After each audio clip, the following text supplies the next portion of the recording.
This is a huge issue that needs to get fixed in the United States. Healthcare organizations come in different shapes and sizes. I don't want to give away too much of this because, again, there's a lot of secret sauce we're Secret building around sauce, this. yeah. I don't think anyone has solved this fundamentally. No one has really fixed this yet. So what have you been working on recently? What's the Lots and news? lots of AI agents. Anything in particular? So different use cases. We have AI phone agent, we have AI scribe agent, we have a patient assistant, we have a diagnosis engine, and of course the one we're excited about the most, revenue cycle management. And have you been working actively in revenue cycle management? I've worked in revenue cycle management in the past in the context before AI agents, but this is going to be a new undertaking that we're starting on. Well, anyway, there you go. That's the theme of this episode. Then we'll do revenue cycle management.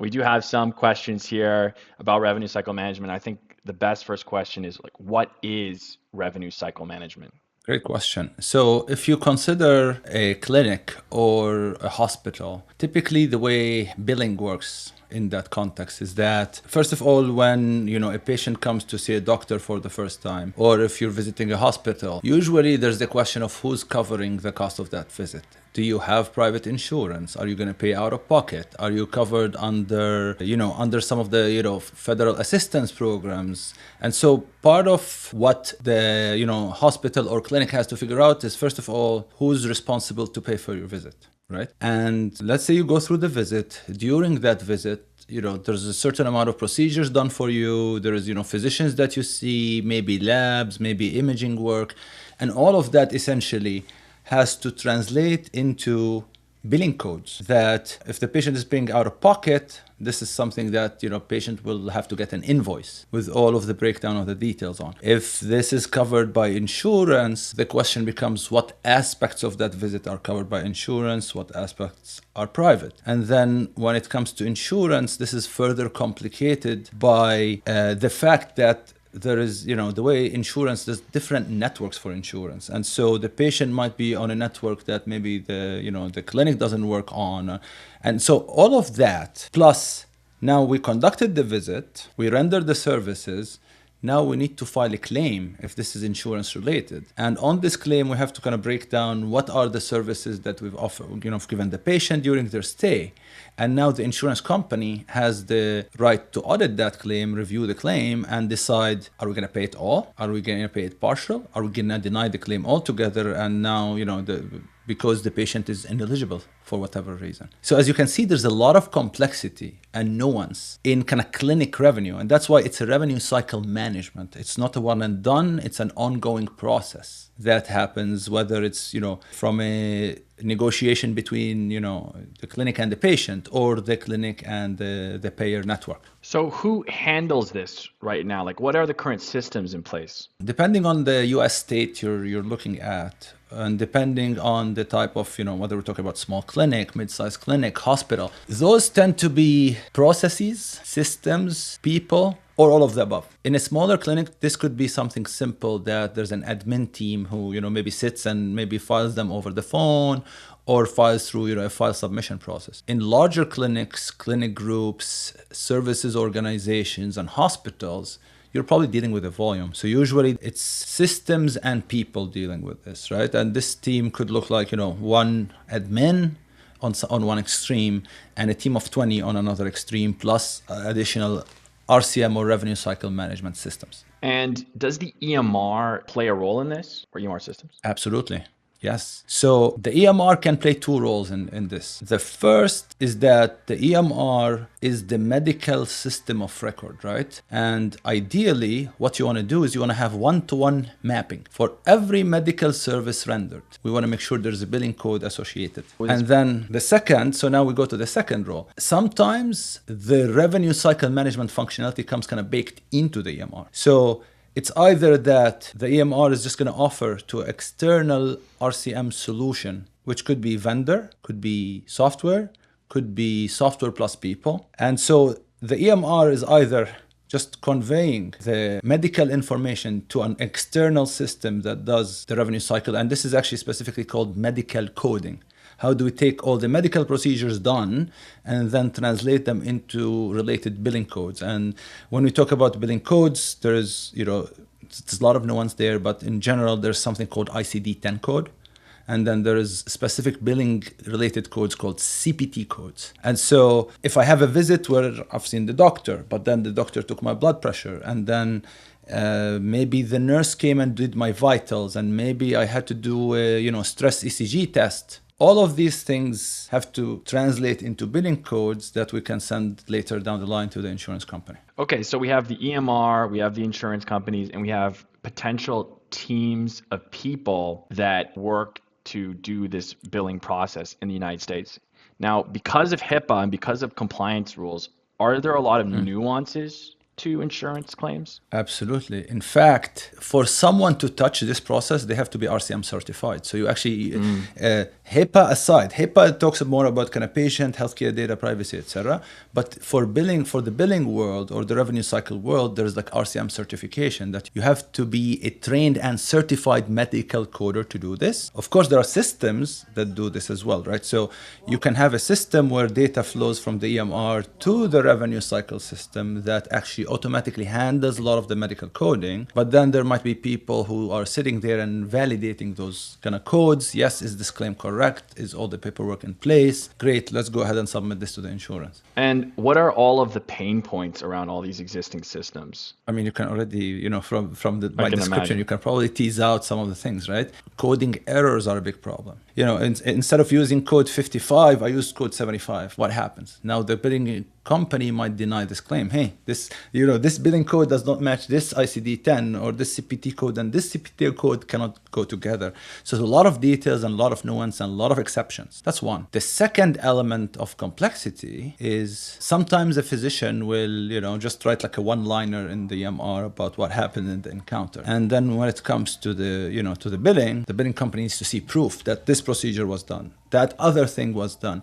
And so if you have a one-liner and you're trying to translate that into CPT codes, somebody's going to say, oh man, I don't have enough information to do that. And this can result in, the RCM person getting back in touch with the doctor, who's also now has to go and sort out what happened during that encounter and what was the service rendered or not, what evidence do we have. And so you can see it's a lot of kind of manual process around that. Okay, so that makes sense then, definitely. So this is, of course, the big question here. This is an AI, oriented podcast. How are AI agents going to fix this? How is AI going to make this better? I think the problem will give us clues into what's the solution, right? So if we think about what AI is good at, it's generally good at, doing kind of translation, right? Translating medical information into codes, into CPT or billing codes. That's something that AI does well. Covering all the cases, validating cases, submitting claims, reviewing claims. So essentially, we think whenever there is tedious, repetitive type of work that still requires level of intelligence, right? Because if it didn't require intelligence, you could have done it with only code. But there is tedious, repetitive work that requires a level of intelligence that you have to deal with. You have a lot of scenarios and a lot of bases to cover. And this is where AI shines. And so being able to do, for example, that, medical coding via AI, submitting the claims via AI, or, mining for additional evidence is where AI agents come in. But there's even a bigger exciting role that we see. And this is going to be a case that emerges where multiple agents collaborate. And I don't want to give away too much of this because, again, there's a lot of secret sauce we're building around this. Yes. But essentially, through collaboration of different agents, right? Imagine that the physician had an agent and the patient had an agent. And through that collaboration, we can actually gather more information and store more information that goes beyond what exists in the EMR. And, taking that and storing it and using it for billing purposes and kind of creating a paper trail around the encounter and the services rendered is a pretty cool area to tackle. I had a call with a doctor, 2 months ago, and he complained to me about revenue cycle management, and he complained that this is a huge issue that needs to get fixed in the United States. However, we're talking about on this podcast, but it seems no one has really fixed this yet with AI. And why is that? I think life in general, there is no one solution, right? Healthcare organizations come in different shapes and sizes. They have different specialties. And each one of those kind of creates nuance in the market. So I don't think anyone has solved this fundamentally. I don't think it's solvable fundamentally in that way. I think there will be solutions for different types of organizations, for different specialties, but I don't think there's going to be like a, hey, winner takes all, it's this one system or this one solution, simply because there's so much nuance and there's so much specialization within healthcare that I think it's going to be more like a lot of solutions that are really, really good for a use case. So then, with everything we've said here, the sort of dark past, the sort of idea of AI taking over revenue cycle management, specifically AI agents, what does your perfect world look like? Like, what does the future look like? The big picture is an AI first RCM solution that essentially takes RCM completely on autopilot for a use case, right? And so, and I also think this could be actually multiple solutions, because even within RCM, you kind of tend to deal with what's called the pre-authorization problem. Pre-auth is one aspect, and then the claims is another, and then the claim denials is another. But I think an AI agent that can handle all of these, or an AI RCM solution built from the ground up, not built on the previous generation, RCM rule engines, I think will do phenomenal in this space. And this is something we're super excited about. So it sounds like what you're saying in maybe the near or far future, basically there's going to be clinic agents, insurance agents, claim agents, and they're all going to chat with each other, and they're going to be able to figure out what the insurance flow is for the revenue cycle management flow is for the clinic. Yes. And how long do you think that would take to really come into play? I think we're already working on an iteration of this one, and I think there are already also existing kind of agents in the market. I've seen a couple of companies that are doing interesting work there. So I'm hoping in the next 12 to 24 months, we're going to see some really cool solutions in RCM. And then I guess my last question would be, we always talk about this kind of ongoing theme about, and I think next episode we'll even talk about even more with APIs, EMR APIs. Like, what do existing EMR systems have to play in this evolution of AI with this RCM? Well, I think EMRs in general have a critical role, because if you think about the role of the EMR, it is the database, it is the hub of the medical information, right? All the medical information that we know about the patient live in the EMR. And so it is crucial for the EMR to balance two requirements. One is the need for security, the need for privacy, and all of these things, but also the need for, being open and allowing for data exchange with, authorized, secure parties. And a lot of the EMRs that were built in the next generation were not built from the ground up with, API access or with the ability to integrate. However, I think the majority of them have a way to integrate to RCM, because again, this has always been a painful problem.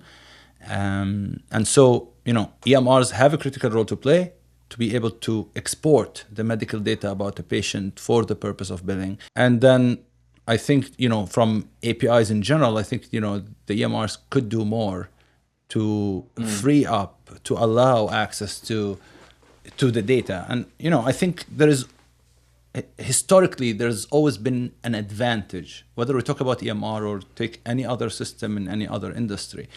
The advantage has always been lock-in, right?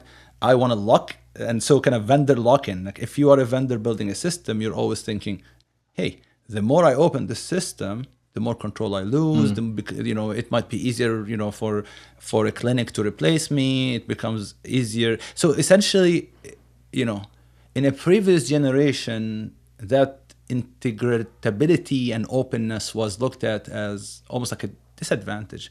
But I genuinely believe that in this world, the more open you become and the more use cases you support and the more you allow people to build on top of what you have, the better of a product you have, the more embedded you become, actually. It's the other way around. And so if I am to build one from scratch again, I would probably make it open by default. And I think this is something we try to do whenever possible with all the solutions we build, whether it's RCM or anything else. Well, I mean, it sounds like the future is bright then for RCM and for clinics. Do you think that a lot of jobs are going to get lost to these AI agents potentially? That's a good question. I don't think don't think so. At least not in a direct way.